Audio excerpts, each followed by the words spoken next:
a principios de la década de 1720, las mentes más brillantes de Gran Bretaña cayeron voluntariamente en una trampa hecha de papel, promesas y orgullo. Políticos, nobles, e incluso el hombre que cartografió los movimientos de los planetas, Isaac Newton, creían que estaban a punto de alcanzar una riqueza ilimitada. Pero en realidad se encontraban en el aire.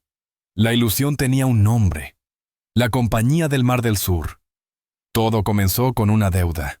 Gran Bretaña acababa de sobrevivir a la Guerra de Sucesión Española, una costosa década de combates que agotó el tesoro público y dejó a la corona con una deuda tan enorme que parecía imposible de pagar. El gobierno estaba sepultado bajo las obligaciones, y solo los intereses devoraban sus ingresos. Los acreedores querían garantías de que su dinero estaba a salvo. Los ministros querían que el problema desapareciera. Entonces surgió una idea que parecía la salvación. En 1711 apareció una nueva empresa con un nombre grandioso y una promesa aún más grandiosa: la Compañía del Mar del Sur. Sobre el papel, su objetivo era abrir las riquezas de Sudamérica al comercio británico. Un mundo de oro, plata y tesoros exóticos esperando a ser conquistados. Pero su verdadero propósito era otro. La Compañía del Mar del Sur nunca se dedicó al transporte de mercancías. Se dedicaba al transporte de deuda. La propuesta era ingeniosa. La compañía asumiría una gran parte de la deuda del gobierno, convirtiendo esos pagarés en acciones que podrían negociarse. Los acreedores cambiarían sus créditos por acciones, ganando la oportunidad de beneficiarse del comercio futuro, mientras que el gobierno ganaba un respiro. Todo el mundo parecía salir ganando. El plan brillaba por su lógica y por su ilusión, porque el supuesto monopolio comercial era un espejismo. España controlaba la mayor parte de Sudamérica y solo concedía a Gran Bretaña derechos simbólicos. Unos pocos barcos de esclavos, un puñado de cargamentos ceremoniales, nada que se acercara a una fortuna. El verdadero producto de la compañía era la fe. Vendía confianza. Y en Londres, la confianza era contagiosa. A principios de 1720, la ilusión se había convertido en un incendio forestal. Los panfletos prometían riquezas incalculables. Los periódicos susurraban sobre un futuro dorado. El Parlamento recibía regalos para garantizar la cooperación. Los directores de la compañía difundían rumores sobre fortunas que esperaban justo al otro lado del horizonte. Y la gente les creía, no por ignorancia, sino por esperanza. Las cotizaciones bursátiles comenzaron a subir. Desde unas 100 libras a principios de año, se dispararon por encima de las 500 en primavera, y casi las 1000 en verano. Gran Bretaña estaba embriagada por la especulación. Los aristócratas y los comerciantes, los obispos y los marineros, todos querían formar parte del sueño. Las cafeterías bullían con rumores de fortunas instantáneas. Los sirvientes dejaban sus trabajos para dedicarse al comercio de acciones. Los poetas abandonaban la escritura para dedicarse a la inversión. Toda la nación parecía haber sustituido la fe en Dios por la fe en el crecimiento. Incluso Isaac Newton se dejó llevar. Había comprado pronto y vendido con un buen beneficio. Por un momento, el gran científico había sido más listo que el mercado. Pero a medida que los precios subían cada vez más, no pudo resistirse a la gravedad de la codicia. Volvió así a entrar en el momento álgido y, cuando la ilusión se desvaneció, lo perdió casi todo. Puedo calcular los movimientos de los cuerpos celestes, diría más tarde, pero no la locura de los hombres. Esa frase es el corazón silencioso de toda manía financiera. La inteligencia no puede proteger contra la emoción, cuando las multitudes creen haber encontrado un atajo al paraíso. El mecanismo de la burbuja era simple, casi hermoso en su lógica. El aumento de los precios atrajo a los inversores, cuyo dinero hizo que los precios subieran aún más. El Parlamento, inmerso en sus propios intereses, se negó a cuestionar el milagro. El propio rey Jorge I se convirtió en gobernador de la compañía, otorgando legitimidad real a un castillo construido sobre naipes. A mediados del verano los hombres hipotecaron sus propiedades, las mujeres empeñaron sus joyas, y las familias pidieron grandes préstamos solo para comprar una acción. Era la versión del siglo XVIII de un frenesí criptográfico. La misma fiebre, solo que escrita con plumas en lugar de código. Pero bajo el brillo, nada había cambiado. La compañía seguía sin tener un comercio significativo, sin beneficios reales. Los dividendos no procedían del comercio, sino de la afluencia de dinero de nuevos inversores. Una pirámide disfrazada de progreso. Y como todas las pirámides, no podía crecer eternamente. En otoño, aparecieron las primeras grietas. Las preguntas se extendieron. ¿Por qué los barcos no regresaban con mercancías? ¿Por qué los libros de contabilidad de la compañía brillaban con números pero carecían de oro? El pánico, lento al principio, luego repentino, se extendió por Londres. Tan rápido como los precios se habían disparado, se desplomaron. Las acciones cayeron de casi 1,000 libras a casi donde habían comenzado. Las fortunas se esfumaron en semanas. Las familias que parecían recién enriquecidas quedaron arruinadas en invierno. El colapso fue rápido y despiadado. Los comerciantes que habían soñado con jubilarse volvieron a la pobreza. Los clérigos que habían predicado la prosperidad ahora predicaban el arrepentimiento. Los ciudadanos de a pie perdieron sus ahorros. Las familias de clase media vieron cómo se esfumaban los esfuerzos de generaciones. Sin embargo, entre los poderosos, el daño fue menor. Los más cercanos al Parlamento y a la Corte fueron reembolsados discretamente, protegidos por el mismo sistema que habían ayudado a inflar. Una vez más, las pérdidas fluyeron hacia abajo y los privilegios flotaron por encima de los escombros. La ira era volcánica. Multitudes se reunieron frente a la bolsa exigiendo justicia. Los periódicos nombraron a los culpables: ministros, lores, financieros, los artífices del engaño. Se inició una investigación parlamentaria con la promesa de descubrir la podredumbre. A algunos directores se les despojó de su riqueza y se les avergonzó en público. Pero la estructura más profunda, el vínculo entre el gobierno y las finanzas, sobrevivió intacta. El Estado no podía castigar a la máquina que lo mantenía vivo. Se intentó restaurar la fe con un gesto: la ley de la burbuja de 1720. En apariencia, prohibía la creación de sociedades anónimas sin la aprobación real, un supuesto escudo contra futuros fraudes. Pero la ironía era profunda. La ley había sido redactada por la propia Compañía del Mar del Sur, para aplastar a sus rivales y asegurar su propio monopolio sobre el dinero de los inversores.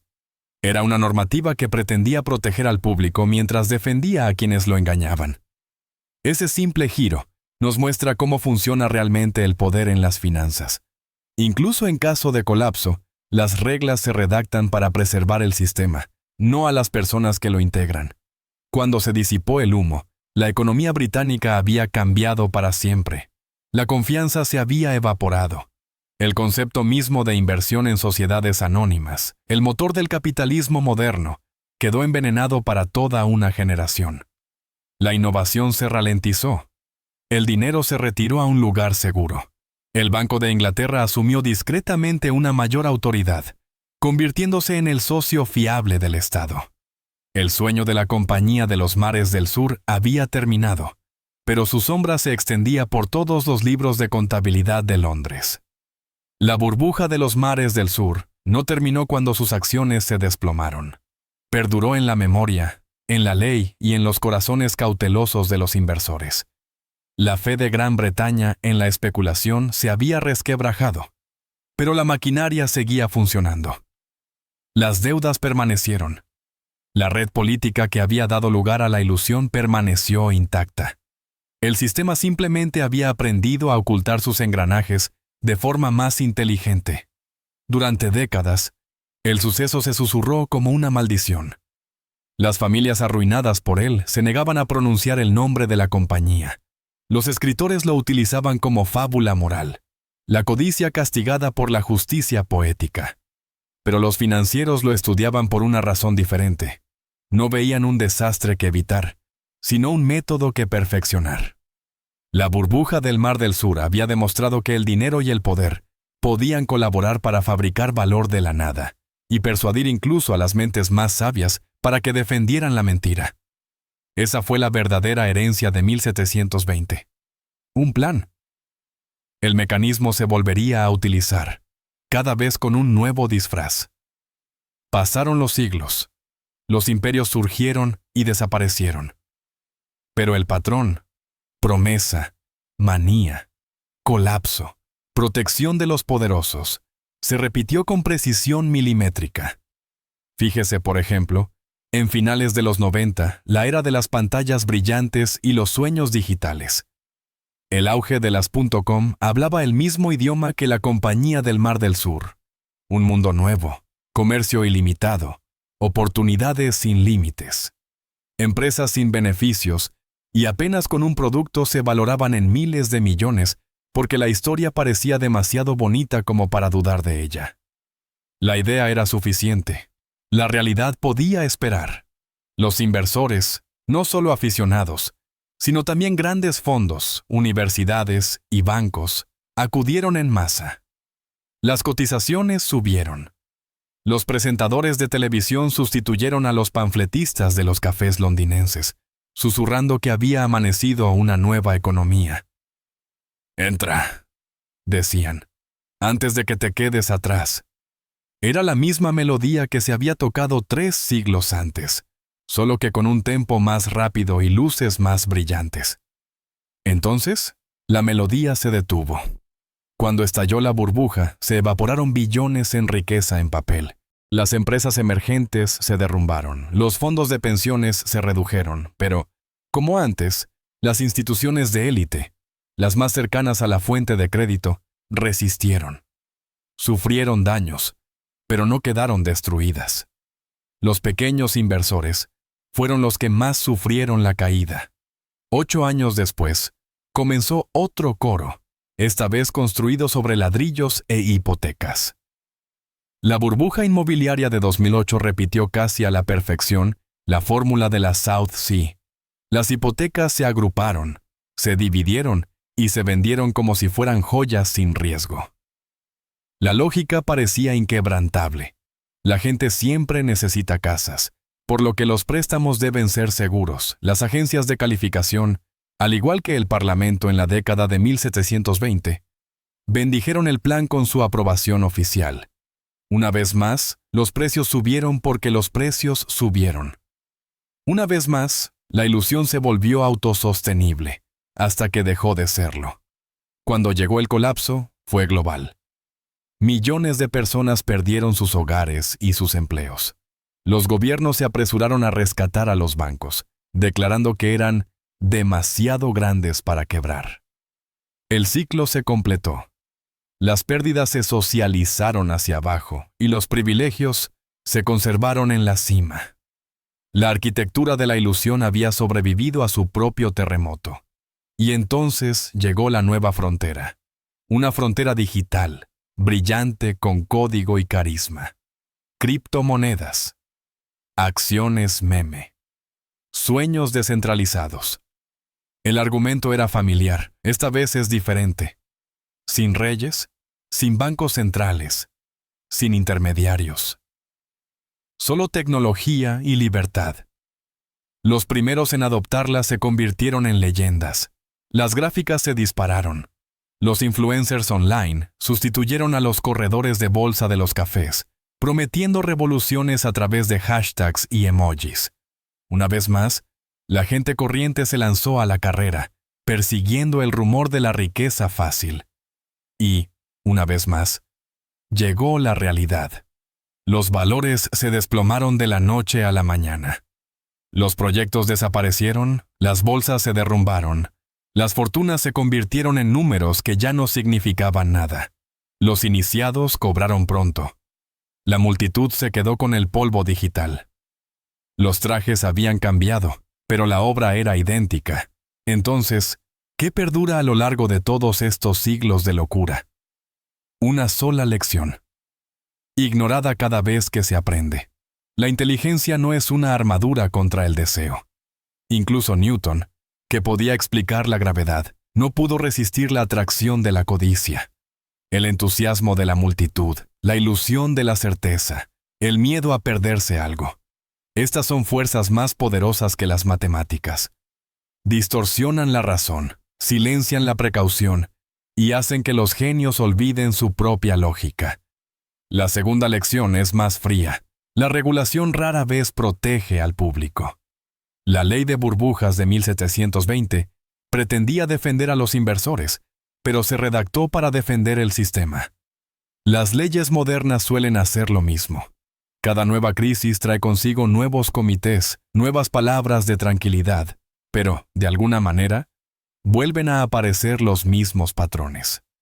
Esto se debe a que las normas no las redactan las víctimas, sino los supervivientes. La tercera es quizás la verdad más dura. Las burbujas son artificiales.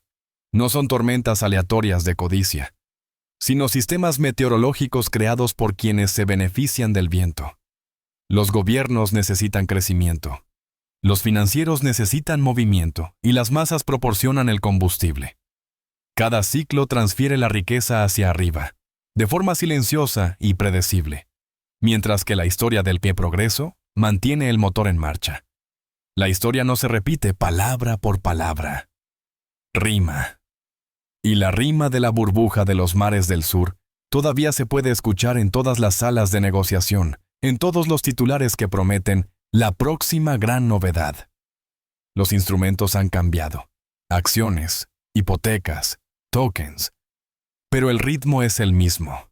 El optimismo aumenta, la razón se desvanece, el colapso vuelve. Entonces, ¿qué debemos aprender? Aprender de verdad de todo esto. En primer lugar, que la educación financiera es una cuestión de supervivencia, no un lujo. Si no entiendes cómo se forman las burbujas, estás dentro de una sin saberlo. En segundo lugar, que las promesas de riqueza sin esfuerzo son casi siempre ilusiones creadas. El brillo de la oportunidad es el cebo, y el anzuelo es tu confianza. Y en tercer lugar, que la riqueza real es paciente. Crece a partir de la comprensión, no de la histeria. A partir del valor, no de los rumores, cada generación jura que ha construido un sistema más inteligente. Cada generación se equivoca. La burbuja de los mares del sur fue la lección del siglo XVIII. El estallido de la burbuja.com, el colapso inmobiliario, la criptomanía. Todos son versos del mismo largo poema sobre la naturaleza humana y el poder. Y si incluso Isaac Newton pudo quedar cegado por el brillo de las ganancias fáciles, ¿qué esperanza tiene cualquiera sin escepticismo? El conocimiento es la única protección. La duda es la única moneda honesta. Todo lo demás es solo otro sueño del mar del sur, esperando al próximo creyente. Así que, si esta historia te ha hecho reflexionar, recuérdala la próxima vez que la multitud grite, beneficios garantizados. La historia siempre susurra una verdad más silenciosa. Nada sube para siempre.